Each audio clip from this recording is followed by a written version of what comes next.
A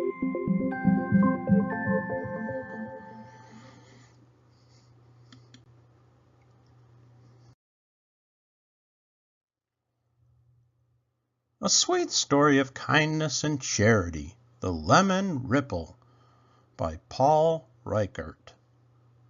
Read aloud by Big Papa Scott.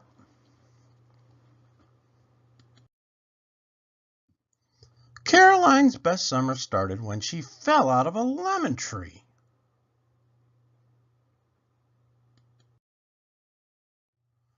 Caroline was helping her grandmother pick lemons to make lemonade.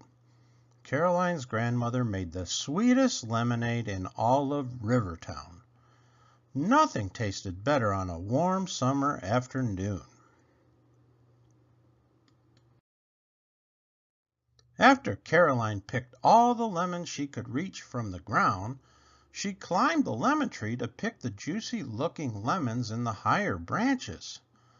But as she shimmied onto the branch and stretched to reach the bright yellow lemons just waiting to be picked, crack! The branch snapped and down she fell, along with the lemons. Caroline landed in the soft grass under the tree, feeling more embarrassed than hurt. She also felt a little sticky. Caroline's grandmother saw the whole thing and rushed over. "Caroline, are you okay? Did you hurt yourself?" she asked. I think I'm okay," Caroline answered, still feeling dazed and sticky.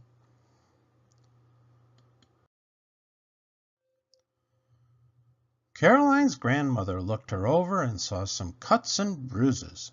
Being a grandmother, she didn't want to take any chances. They drove to Rivertown Hospital, where Dr. Wellesley examined her. "You'll be fine," he told Caroline as he cleaned her cuts and applied some bandages. "But you should try milk instead of lemonade for a while. Cows are much closer to the ground."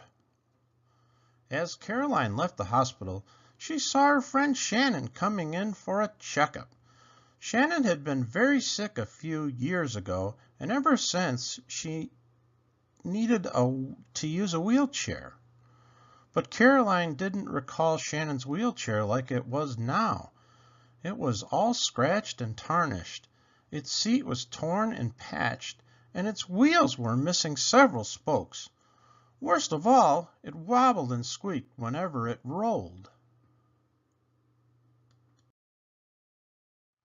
"Shannon, what happened to your wheelchair?" Caroline asked. "It's just old," Shannon told her. "I've used it so much it's worn out, like an old pair of shoes. I need to get a new one, but the kind I need costs more money than my parents can afford to pay, so I'll just have to make do with this one." All the way home, Caroline thought about her friend Shannon.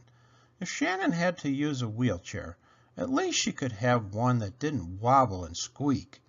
Caroline wished there was something she could do to help her friend.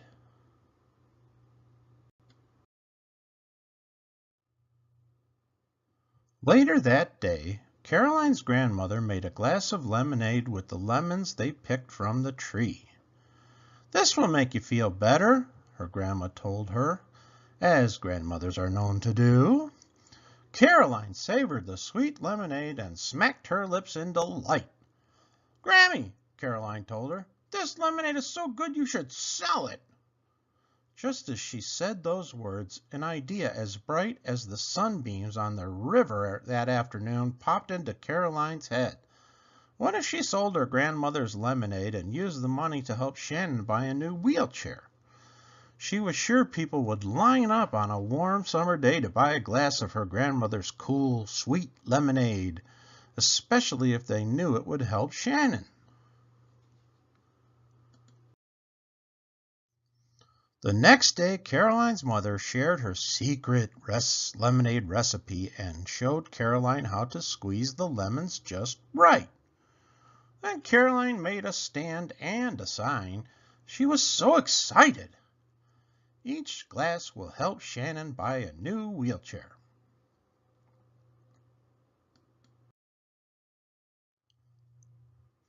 Caroline worked at her stand all day, squeezing lemons and pouring lemonade for people as they passed by. Mixing so much lemonade was hard work, but Caroline didn't mind. She was having fun making friends with each new customer. At the end of the day, Caroline brushed off all the lemon peels stuck to her clothes and counted the money she had collected. 20, 21, 22, 23, 24, $25! It may not be enough to buy Shannon a whole new wheelchair, but Caroline knew it could help Shannon a little bit, and she sure had fun doing so. Two of Caroline's first customers that day were her friends Lindsay and Griffin, who bought lemonade on their way home from swimming in the river. They talked about how much fun Caroline was having at her lemonade stand. They also wanted to do something to help Shannon. They both knew how much her wheelchair wobbled and squeaked. "I wish we could change things for Shannon," Griffin said. "Change!" shouted Lindsay. "That's it!" The next day, the two friends launched a neighborhood coin drive. They went door to door asking their neighbors for any spare dimes, nickels, quarters, or pennies. It was like an exciting treasure hunt. People donated coins they found in all sorts of unusual places. Lindsay and Griffin had fun searching for coins and talking to all their neighbors who were glad to help Shannon.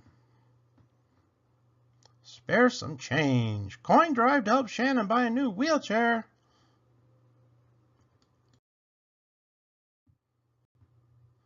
Catherine, Caitlin, and Adam donated their spare change to the neighborhood coin drive, but they wanted to do more to help Shannon.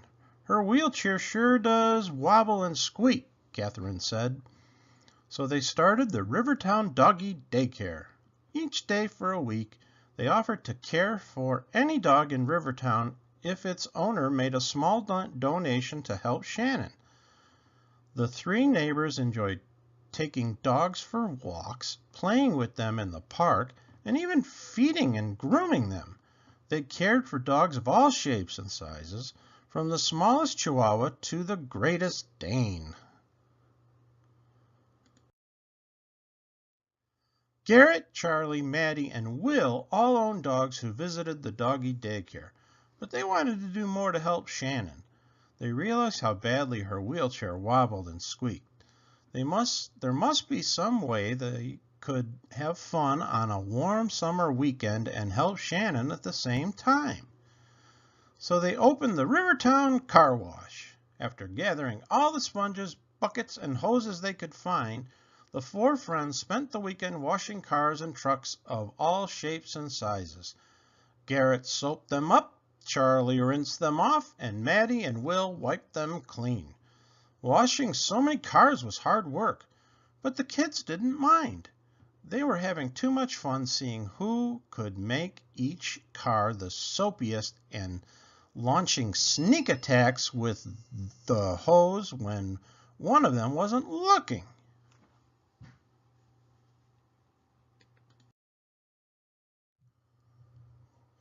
The coin drive collected $50, half of it in pennies. The doggy daycare earned $75, plus a lot of dog hair. The car wash raised $100, even if some of it was a little soggy. Each activity may not have raised enough money to buy Shannon a whole new wheelchair, but the kids all knew they could help Shannon a little bit, and they each had fun doing so. Driving home from the car wash, Caroline's grandmother admired how her car looked almost brand new.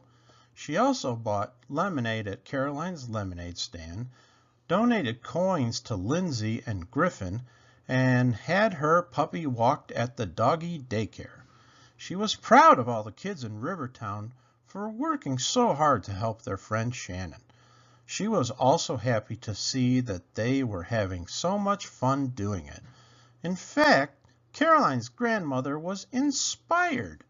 If all these kids could do something to help Shannon, why couldn't she? And she knew what to do. As soon as she got home, Caroline's grandmother called all her friends and neighbors in Rivertown. "I'm organizing a paddle for Shannon," she exclaimed. "What's a paddle?" they asked.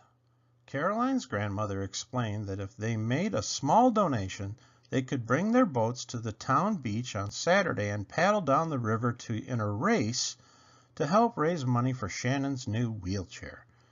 There would even be prizes for the fastest boat, the youngest paddler, and the person with the most river spirit. Everyone in Rivertown thought a paddle to help Shannon was a wonderful idea.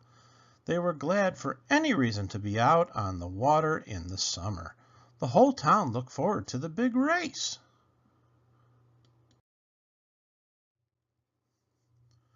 When the day of the paddle arrived, Caroline met her grandmother at the town beach. Caroline couldn't believe her eyes. As far as she could see, the river was full of kayaks, skiffs, canoes, paddle boats, rafts, shells, and everything else that they could be paddled down the river. Almost everyone in Rivertown was at the paddle. Caroline's grandmother stood on the beach ready to start the paddle. "Because of all of you," she announced, "we have a special guest here today to help us start the paddle." She pointed toward the ramp at the end of the beach, and the crowd turned their heads to see who it could be. Just then Shannon appeared and glided down the ramp in a shiny new wheelchair. No more wobbles, no more squeaks. All of the money that had been collected from the lemonade stand, the coin collection, the doggy daycare, the car wash, and the paddle was just enough to buy Shannon a new wheelchair. Shannon rolled smoothly to the end of the ramp with a huge smile on her face. The crowd burst into applause. The Rivertown cannon had been placed there as well. When Shannon pulled its cord, its loud blast echoed through the town, signaling the start of the race. Shannon did gleefully twists and turns in her new wheelchair, waving to everyone as they splashed by. As Caroline and her grandmother set off in their kayak, Caroline watched the water drip off the end of her paddle. When each drop hit the surface of the river, it made a small ripple in the water. The small ripple made a larger ripple, and the larger ripple made an even larger ripple. Each ripple grew bigger and stretched farther than the last. Caroline realized that same thing had happened in Rivertown that summer. She opened her lemonade stand, and that inspired the coin collecting, and that had sparked the idea for the doggy daycare, which led to the car wash, and now the paddle. Each activity was bigger than the last. All of it was fun, and all of it did its part to help someone in need. Caroline gazed at the long parade of boats paddling across the water under the shimmering sun. The whole town was having fun on the river that day. To think this all started with just a glass of lemonade. The end.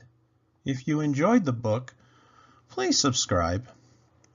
Hit the like button too. There's some gifts in the description. Please donate at patreon.com/BigPapaScott or PayPal at bigpapascott4@gmail.com. Thank you.